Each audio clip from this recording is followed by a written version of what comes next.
The first big snow of winter fell one night. When Billy woke up, he asked his mother if he could go outside to play in the fresh snow. His mother said, "Of course. But first, put on your winter clothes so you don't get cold." Billy was so excited on this very first day of big winter snow. He put on his hat, mittens, scarf, big winter coat, and warm boots, and then ran outside to play in the fresh falling snow.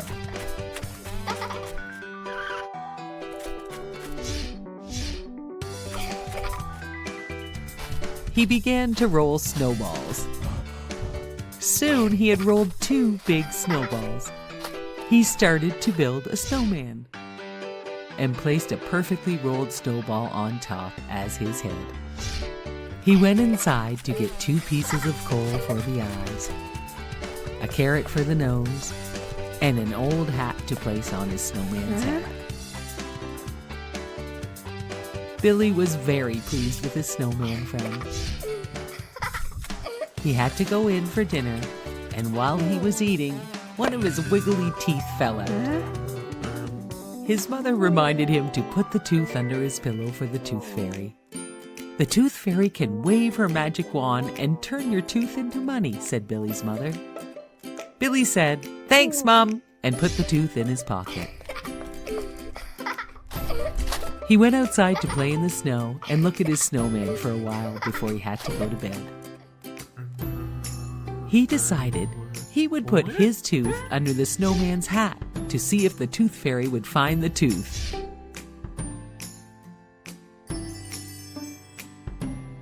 The tooth fairy came overnight while Billy was sleeping and visited his snowman. Of course, she found the tooth under his hat. She waved her magic wand over the tooth, and it turned into a shiny new quarter. She then sprinkled her fairy dust all over the snowman's hat and the coin.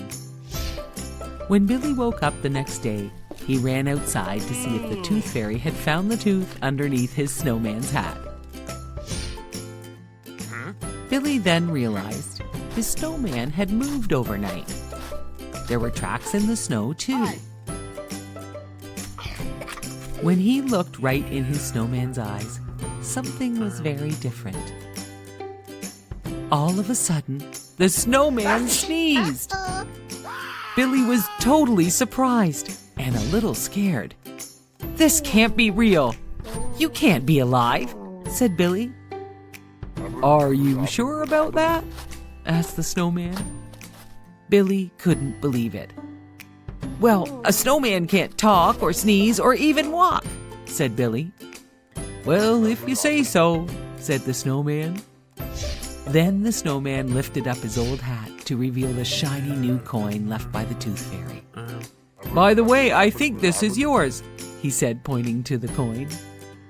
"You are alive!" shouted Billy. The snowman gave Billy the coin. Billy smiled the biggest smile he had ever smiled. "It must have been the tooth fairy. She must have made you come alive," said Billy. He was so thrilled to have a real live snowman friend. He gave the snowman a big hug. For the rest of the winter, Billy and the snowman were inseparable.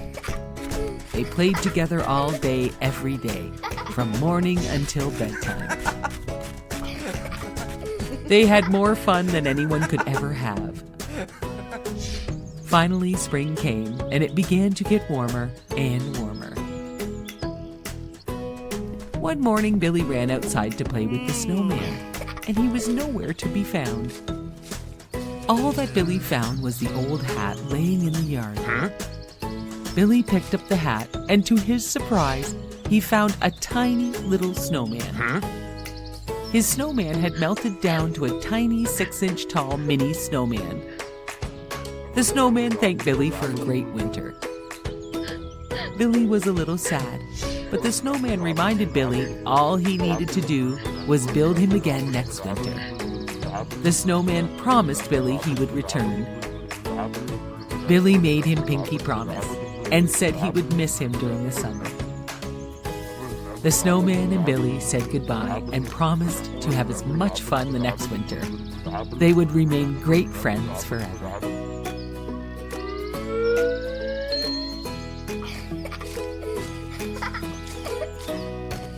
The end.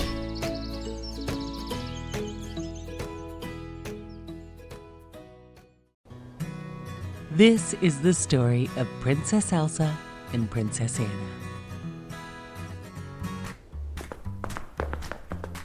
When they were little girls, they were best friends. Princess Anna was one of the only people in the world that knew Princess Elsa's secret. Elsa had the special power to make snow and ice. One night, Elsa used her secret power and filled the grand ballroom with snow so the sisters could play.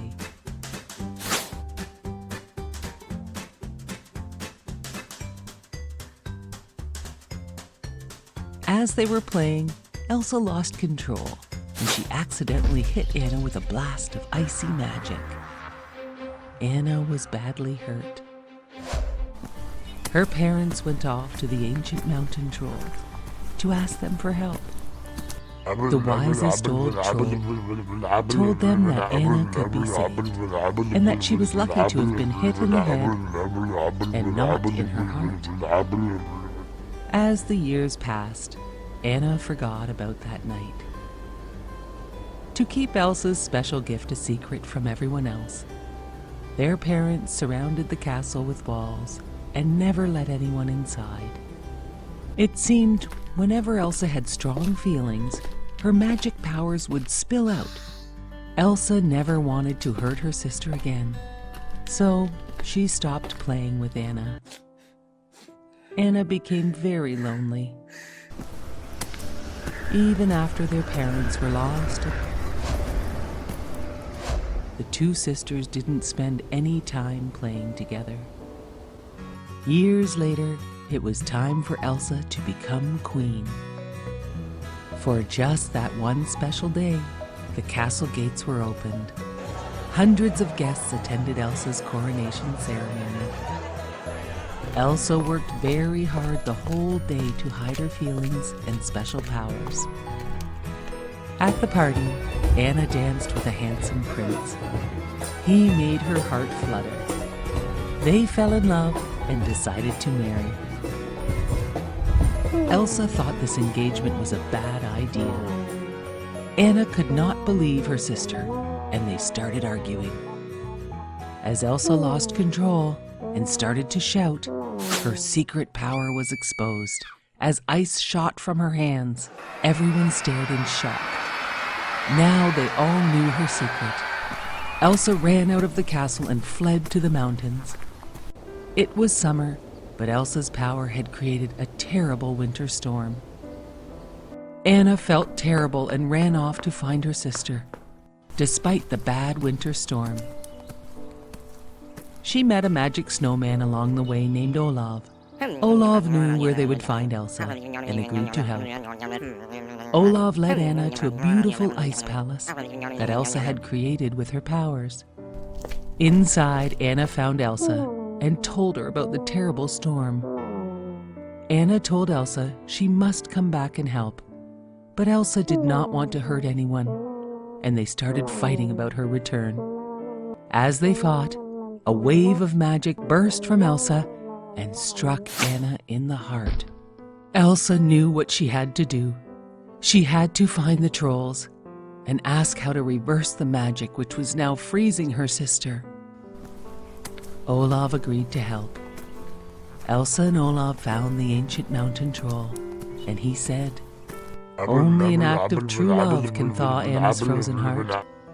Elsa brought Anna back to their parents' castle to find the prince Anna was to marry, as he could save Anna with his true love. He laughed when he saw her and threw the sisters in the dungeon.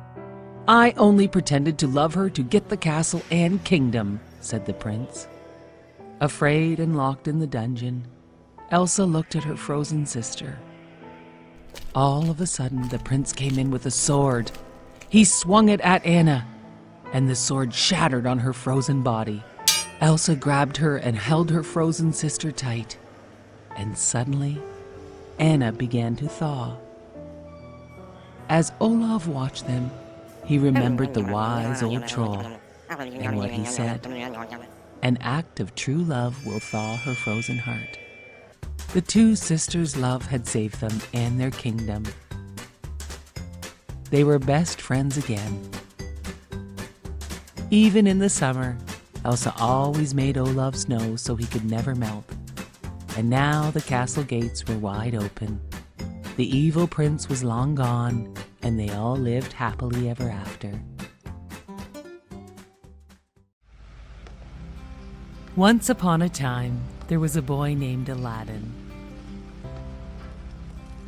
who lived far, far away with his poor widowed mother. One night, a stranger knocked on the front door and said, "Good evening. My name is Mustafa, and I am looking for my brother's son, Aladdin. I would like to take Aladdin to work with me to make good money." Aladdin wasn't too keen on the idea, because there was something about Mustafa that he did not like.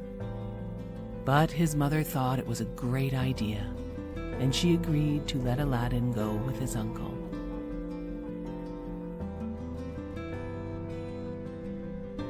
Aladdin and his uncle walked for a full day into the desert, until they reached a cave with a small entrance. Mustafa was too big to fit through the entrance, so he asked Aladdin to go inside.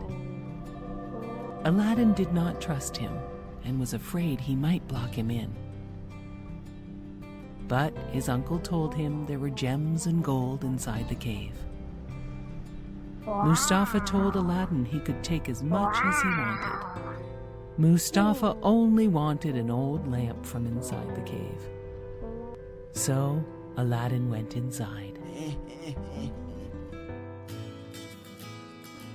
Aladdin could not believe his eyes when he entered the cave. It was full of treasures. He started filling his pockets with diamonds and rubies and emeralds. He also found a gold ring that fit his finger perfectly. Finally, he found the lamp Mustafa had asked for. He yelled for Mustafa to help him out. But Mustafa said he wanted to see the lamp first. Aladdin did not trust him, so he refused to let him see the lamp. Mustafa was angry and said, "I am not your real uncle, and I don't care about you, Aladdin. Since you won't give me the lamp, I will block the cave entrance with this huge rock." Mustafa left Aladdin inside. Aladdin sat crying with the lamp inside the cave. "Stupid old lamp," he said. "It is not even real gold." He rubbed the lamp a little to wipe off the dust. And all of a sudden, poof! A genie came out of the lamp. "Master, I will grant you 3 wishes," said the genie. Right away, Aladdin said, "Take me home." And poof, Aladdin was at home. His mother almost fainted at the sight of Aladdin. He told her about Mustafa and the cave full of treasures. Aladdin rubbed the ring he had put on his finger, and a second genie appeared. "Master, I can grant you 2 wishes," said the genie. Aladdin wished for a grand palace and enough wealth for him and his family to be rich forever. All of a sudden, Aladdin and his mother had a beautiful palace filled with riches. One day, Aladdin was walking through the city when he saw the most beautiful girl. He fell in love with her at first sight. She was the Sultan's daughter, Yasmin. Yasmin loved Aladdin too. Aladdin went to ask the Sultan if he could marry Yasmin, and the Sultan said yes. After many years, the Sultan died, and Aladdin ruled the country. This news reached Mustafa. Mustafa knew how Aladdin became so rich and powerful, and he made a plan to get the lamp back. Mustafa tricked Yasmin, who had no idea who he was, into trading him with the old ugly lamp for a shiny new one. Yasmin accepted the trade and went to show Aladdin. Aladdin was mad at Mustafa for tricking his wife into this trade. He searched for Mustafa and found him sleeping with the magic lamp. Aladdin slipped the lamp from Mustafa and raced back to the palace. Aladdin had one more wish, and he asked the genie to turn Mustafa into a frog so that he could never bother them again. The genie granted Aladdin's wish, and Yasmin and Aladdin lived happily ever after. Once upon a time, there was a man and his wife that had wanted a baby for so long, but had never had one. One day, the wife gave her husband the awesome news that they had waited so long for. They were going to have a baby. They lived in a house overlooking a big garden full of fresh vegetables and flowers. Sadly, the garden was protected by a high wall with barbed wire on the top. The mighty witch who lived there wanted no one in her garden. Everyone was very scared of the mighty witch. One day, the wife was so hungry for the fresh radishes. She saw them growing in the witch's garden, but she knew she could not have them. Although she really, really wanted them, she thought she might die if she did not have them. Her husband worried so much about her. She told him, "I think I will die unless I can have some of those radishes that grow in the witch's garden." Her husband waited for nightfall so he could climb over the wall to get her some of the witch's radishes.